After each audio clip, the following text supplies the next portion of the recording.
Well, hello again, everyone. It's your man Cowboy Star coming back at you. That's right, we're talking about the Dallas Cowboys.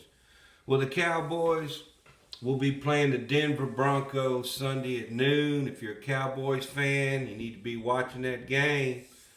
We're trying to go 7-1 on the season. Dak Prescott will be back at quarterback for the Cowboys, and the Cowboys will be wearing red, white, and blue stripe on their helmet Sunday, uh, and that is in tribute to our salute to service for the troops. So that ought to look pretty cool. The Cowboys, they normally have a blue stripe here, a white stripe, and a blue. Well, they're going to take one of the blue off and put a red, so it'll be red, white, and blue. And I haven't actually seen the helmet. I'm going to wait till the game. It's online if you want to go look at it, but I prefer to wait till the game and see how it looks on the actual uniform. But the Cowboys have made a change in their offensive line. One, Lael Collins is going to be back at his old position, right tackle. A lot of people thought that they would move Lael to left tackle and leave Terrence Steele at right tackle, but it's going to be the opposite. They're going to flip flop them.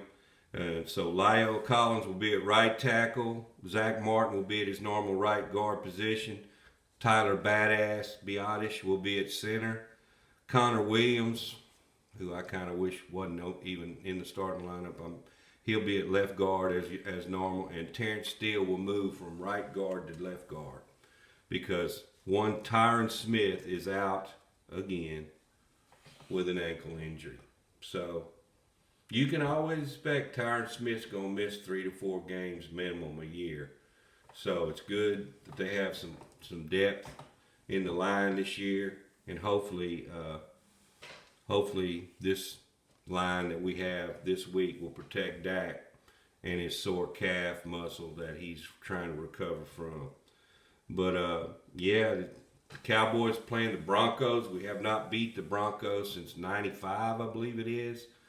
Uh, they beat us like 6 or 8 times in a row. So the Cowboys are primed to win this game.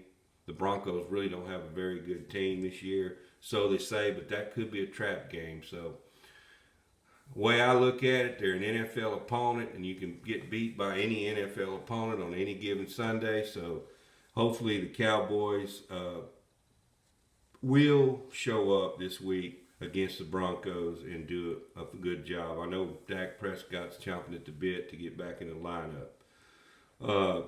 Francis Bernard is going to be moved up to the roster from the practice squad. Um, Michael Gallup will still be on IR for another week. I thought they might move Michael Gallup up this week, but we're kind of giving him an extra week. I guess he's got one more week that he can stay on IR. So the Cowboys are going to take advantage of that and let him recover one more week. Uh, Blake Jarwin is also not going to be playing. He's got a injury. So Blake Jarwin will be out, which is no big loss because he never even shows up in the stat sheet normally.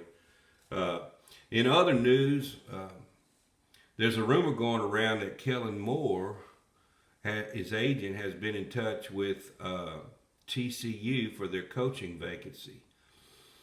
We don't know if this is true or not. It's just a rumor going around. But my opinion is, I don't think it was him that reached out. It might have been TCU that reached out to Kellen's people. But I think if he leaves, it won't be for TCU. I mean, because he will have an opportunity to interview for NFL coaching, head coaching jobs, which are probably going to be more lucrative and more money for him. And also, I wouldn't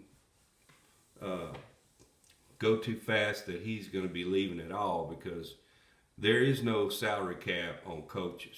So Jerry Jones could whip out a check, give him a raise, and talk him into staying on the Cowboys. So Uh, Remains to be seen what's going to happen with Kellen Moore, but we'll find out soon enough.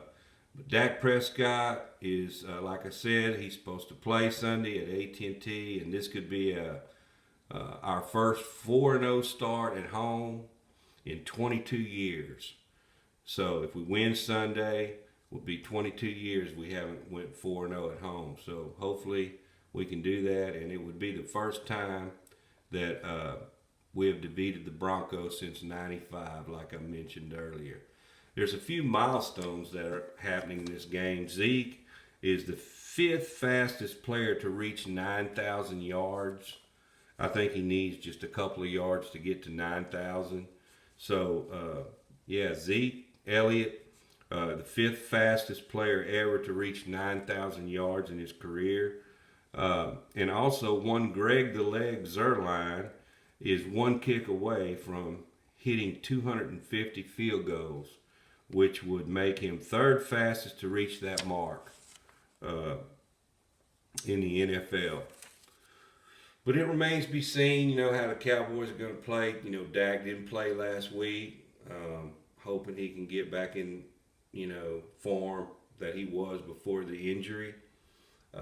We play the Broncos. They're 4-4. Cowboys are 6-1 right now, so we got a chance to go to 7-1. We got a few cream puff games coming up. I think we play the Falcons next week. Cowboys could very easily be 9 or 10-1 coming out of this cream puff stretch we got coming up. So let's keep our fingers crossed we don't have a letdown. Like I said, any football team could be beaten on any given Sunday. So it just depends on how the penalties go. Keys to the game, again, it's the same old story. The Cowboys got to get pressure on Teddy Bridgewater, and they've got to stop these penalties. The penalties are the other opponent that's been killing us, and luckily we've been winning these games, but we very easily could have lost because of the penalties. So just wanted to get on here. It's been a while. Be sure y'all subscribe to the channel. Sure does help out things. Appreciate all those of y'all who have so far already. Subscribe. If anything else breaks before the game, I'll be sure and get on here and report to you. With that being said, we'll catch you next time. I'm out.